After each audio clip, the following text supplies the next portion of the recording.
Allahumma salli wa sallim ala. Jangan sampai salah menafsirkan Tuhan. Kalau salah menafsirkan Tuhan, meskipun Islamnya sama, bisa jadi Tuhannya beda. Paham? Contoh begini, akidah Ahlus Sunnah wal Jamaah. Akidah Ahlus Sunnah wal Jamaah ini usulnya ini, Allah itu tidak berdiam di suatu tempat, karena maha suci Allah dari berdiam di suatu tempat. Itu Ahlus Sunnah wal Jamaah.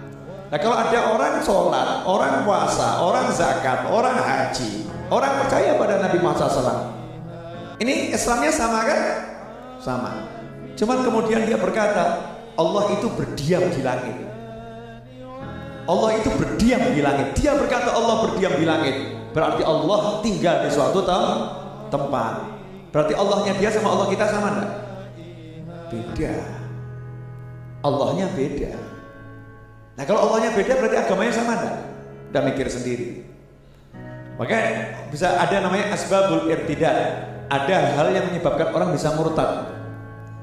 Ada hal yang bisa menyebabkan orang bisa murtad.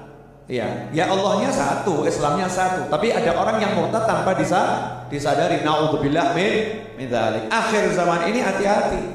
Allah yang Maha Esa ini, Allah enggak berdiam dimanapun. Maha suci Allah dari berdiam di makhluknya. Ya, Allah meliputi segala sesuatu. Allah tidak diliputi oleh apapun. Allah Maha besar, dan besarnya bukan besar dengan ukuran. Besarnya bukan dengan besar dengan ukuran. Hati-hati terhadap terjemahan Al-Quran yang dari Saudi, hati-hati. Karena banyak catatan kaki yang tidak sesuai dengan akidah Ahlus Sunnah wal Jamaah.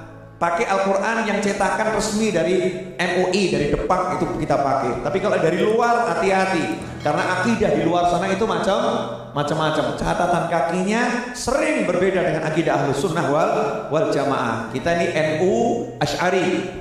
Ya, akidahnya Asy'ariyah, Maturidiyah, bukan akidah yang lain. Orang lain punya akidah lain terserah. Punya akidah yang lain terserah. Akidahnya mengatakan Allah ada di langit, terserah kamu bilang Allah di langit. Allah saya tidak ada di langit. Allah saya ada di mana? Di mana-mana. Maksudnya di mana-mana bagaimana? Meliputi segala sesuatu, enggak berdiam di suatu tempat. Nah, kalau dikatakan Allah di langit, maksudnya menunjukkan kemuliaan. Maksud dibilang Allah ada di bumi, kan ya nggak pas itu. Menunjukkan kemuliaan, tempat yang tinggi. Sementara langit itu mana? Ya, kemuliaan, tempat yang tinggi. Kita katakan Allah di mana? Allah di langit bukan berarti berdiam, tapi Allah itu maha mulia dari tempat yang rendah. Allah berada pada sesuatu yang sangat mulia. Allah punya arsy, betul Allah punya arsy. Katanya Allah istawa al-arsy. Qad istawa al-arsy. Allah itu bersemayam di arsy, terjemahannya begitu. Iya betul Allah bersemayam, tapi bersemayam bukan dalam arti duduk, tinggal, bertempat seperti dalam pola pikirmu. Bersemayam dalam arti yang dipahami oleh Allah Subhanahu wa taala. Karena Allah pengen bicara dengan kita dengan bahasa yang kita kira-kira mudeng gitu. Kira-kira kita mudeng, cuman maknanya bukan seperti itu. Maha suci Allah dari berdiam di arsy. Karena kalau Allah berdiam di arsy, berarti arsy itu dipikul malaikat, malaikat bisa mikul Allah Ta'ala. Hebat itu malaikat. Paham ya? Jadi jangan terbawa oleh golongan-golongan aneh baru nih, yang akidahnya disebarkan di mana-mana, ya punya pemahaman yang aneh. Siapapun orangnya, mau artis kayak, mau orang itu pejabat kayak, kalau akidahnya nggak benar, kita bilang nggak benar. Nah, kita nggak usah musik-musik orang lain, tapi kita tunjukkan akidah Ahlus Sunnah wal Jamaah. Inilah akidah kita, nggak sepakat dengan yang seperti itu. Pokoknya Allah Maha Suci dari berdiam di suatu tempat. Allah di mana? Kalau kata orang, Allah itu lebih dekat, terjemahan Al-Quran kan, daripada urat lehermu. Allah nggak jauh. Terus Allah di mana? Allah ada di hatimu. Mikir itu aja deh, Allah ada di hatimu. Allah menyatakan dalam hadits qudsi, tidak ada yang bisa menampungku, tidak ada yang bisa menerimaku. Menampung dalam arti menerima, bukan tinggal di situ ya.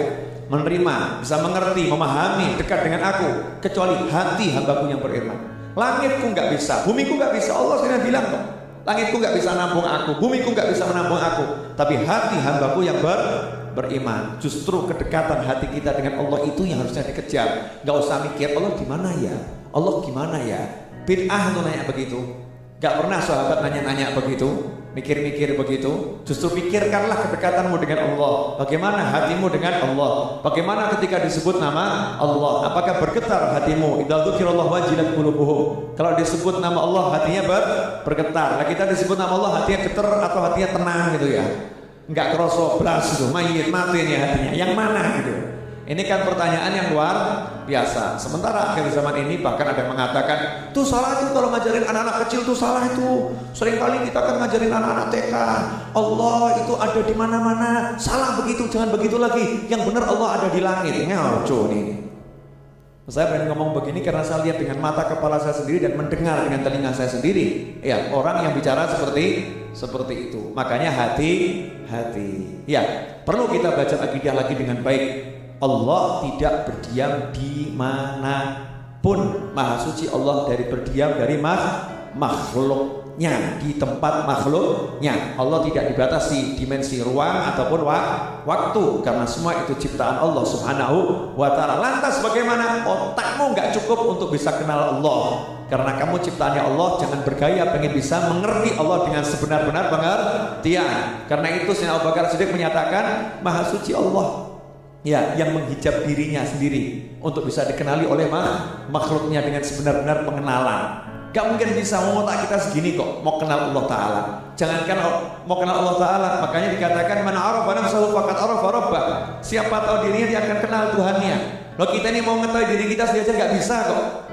Ya, mau detail, mau tahu tubuh kita nggak bisa. Lemah kita terhadap diri kita sendiri. Maka kita akan ngerti, lemah saya, nggak mampu untuk mengenal Allah dengan sebenar-benar pengenalan, nggak mungkin bisa. Akhirnya menyerah. Subhanak. Ya, Maha suci Engkau ya Allah.